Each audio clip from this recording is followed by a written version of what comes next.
आज Kakori train action की वर्षगांठ है। आज ही के दिन पर 1925 में काकोरी की इतिहास प्रसिद्ध घटना को अंजाम दिया गया था। हम सब जानते हैं कि देश जब अपनी आजादी की लड़ाई लड़ रहा था तो उस दौरान 1857 से प्रारंभ प्रथम स्वातंत्र समर देश के अंदर निरंतर जारी रहा। अनगिनत अत्याचारों के फलस्वरूप देश के क्रांतिकारियों को विदेशी हुकूमतें रोक नहीं पाई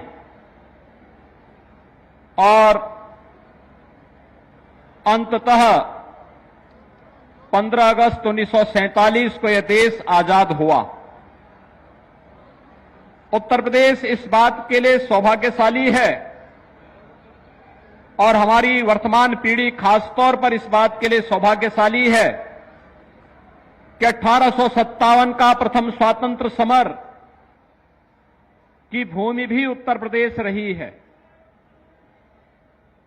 चाहे वह मंगल पांडे के द्वारा जलाई गई चिंगारी हो या झांसी की रानी लक्ष्मीबाई का वह उद्घोष कि मैं अपनी झांसी हरगिज नहीं दूंगी, और चाहे वह उत्तर प्रदेश के अंदर अलग अलग स्थानों पर देश की आजादी के लिए हुए इस बृहद अभियान को एक नई ऊंचाई प्रदान करने का हो।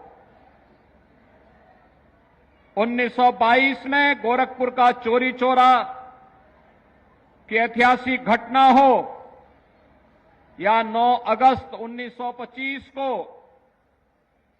लखनऊ का काकोरी का यह क्षेत्र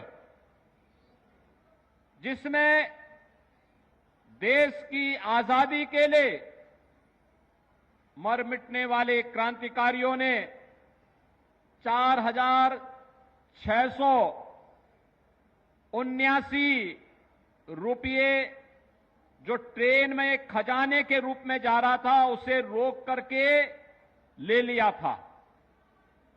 और जब हम काकोरी की घटना की पृष्ठभूमि पर जाते हैं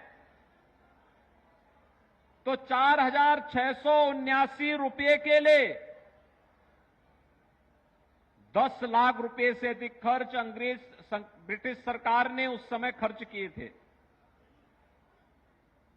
क्रांतिकारियों को गिरफ्तार किया था। आज हम सबका सौभाग्य है कि देश अपनी आजादी का अमृत महोत्सव मना रहा है और 15 अगस्त 2022 को जब आजादी के 75 वर्ष पूर्ण होंगे, पूरा देश इस अमृत महोत्सव का साक्षी बनेगा। देश के आदरणीय प्रधानमंत्री जी ने देश के सामने एक लक्ष्य रखा है कि जब देश अपनी आजादी का अमृत महोत्सव मना रहा है, अभी से हम 25 वर्ष की अपनी व्यापक कार्य योजना को बना करके देश के सामने रखें। जब ये देश अपनी आजादी का शताब्दी वर्ष मना रहा होगा, उस समय में कैसा भारत चाहिए। भारत की ताकत भारत की सामूहिकता है।